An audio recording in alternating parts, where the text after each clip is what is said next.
Hello everyone, and welcome back to the Calvin Tobin Show. I am your host, Calvin Tobin. Today we have a lot to talk about, so let's get right into it. All right, we are inching closer and closer to Super Bowl 57, and this Sunday, starting at 3 o'clock p.m. Eastern Time, we are going to see the final two games played out, and we are going to see the final two teams who are going to end up in Super Bowl 57.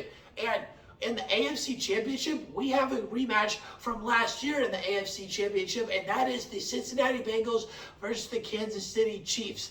The Kansas City Chiefs are in their fifth straight AFC Championship, and they are looking to get back to the Super Bowl since playing the Tampa Bay Buccaneers in Super Bowl 55.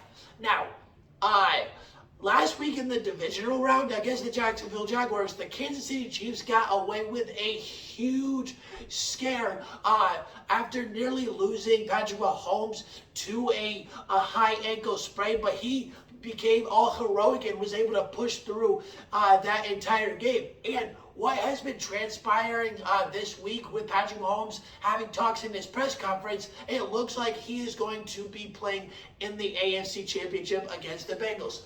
Now, with this Bengals-Chiefs game, who is going to win? Well, with these two teams, both of them are on a winning streak right now. The Kansas City Chiefs have won 6 in a row, and the Cincinnati Bengals have won 10 in a row. And Joe Burrow is 3-0 against Patrick Mahomes, and earlier this season, he beat Patrick Mahomes 27-24. And here's the thing. Joe Burrow has looked great with his offense and his trio of wide receivers with Jamar Chase, T. Higgins, and Tyler Boyd, and Joe Mixon being there to balance out the offense, especially along that 10-game winning streak. But I do not think that winning streak over Patrick Mahomes is going to continue this Sunday, because I say that Patrick Mahomes is finally going to end that streak and get his first victory against the Cincinnati Bengals. And the reason is that this Chiefs offense, it's hard to beat these Chiefs twice in one season, let alone being a normal team to beat twice in one season. The Chiefs are one of the hardest to beat twice just in general. And the main reason on why the Chiefs are going to win this game are two reasons. One, the Travis Kelce, Patrick Mahomes duo, and the second one is their defense. The defense of the Kansas City Chiefs has been remarkable this year at getting to the quarterback, and they are second in the whole league at getting to the quarterback, having a total of 55 sacks on the season. And when it comes to getting to the quarterback, that's going to be the truest difference maker in this game. And that's how I say that the Chiefs are going to beat Joe Burrow and the Cincinnati Bengals. Now, with the NFC Championship, we have two players who are making their debut in the NFC Championship, and that is Brock Purdy and Jalen Hurts. Brock Purdy is continuing to show and shock the entire NFL world, but mostly he is showing that he has a future in a 49er uniform, and he has been had everyone in shock and awe since debuting against the Miami Dolphins, continuing a win streak. He's personally got an 8-game winning streak going, and then adding to that 8-game winning streak, he has helped continue the 49ers winning streak, and now the 49ers have won 12 games in a row. But here's the thing. Brock Purdy has yet to play his toughest game, and it's going to be this Sunday. And here's the thing. With Jalen Hurts, this guy has been pushed around and talked about all season long and all of his career, is he going to be the quarterback for the Philadelphia Eagles? And he has proved all the doubters wrong this year. He has made the Philadelphia Eagles the #1 seed in the NFC. He has gotten A.J. Brown to 1,500 yards. He has helped this Philadelphia Eagle turn into a huge dynamic team that is going to be tough to beat now for years to come. And this is only the beginning. But here's the thing. The one thing about this game is that we're going to see the two best defenses in the whole league face off against each other. The number one defense is the Philadelphia Eagles, and the number two defense is the 49er defense. So we're good. So the type of game we're going to get is going to be a 28-27 type of game. And both of these teams are stacked to the bone. They're as nearly as complete as you can get, because the 49ers, they have Fred Warner, they have Deebo Samuel, they have George Kittle, while the Philadelphia Eagles have Hassan Reddick, they have A.J. Brown, and Jalen Hurts. There is one of two ways this is going to go. It's either going to be a really low-scoring game, like a 20-17 or 24-20 type of game, or it's going to be a really high-scoring game where it's going to be like 35-30 or 35-34 type of game. It's going to be, there's not going to be in between, because both of these teams have a complete offense and a complete defense. And it's crazy because the Philadelphia Eagles defense is number one in sacks with 69, and the 49ers defense is number one in points allowed per game with 16, and number one in interceptions with 20. So this NFC Championship is bound to be the best game of the whole playoffs.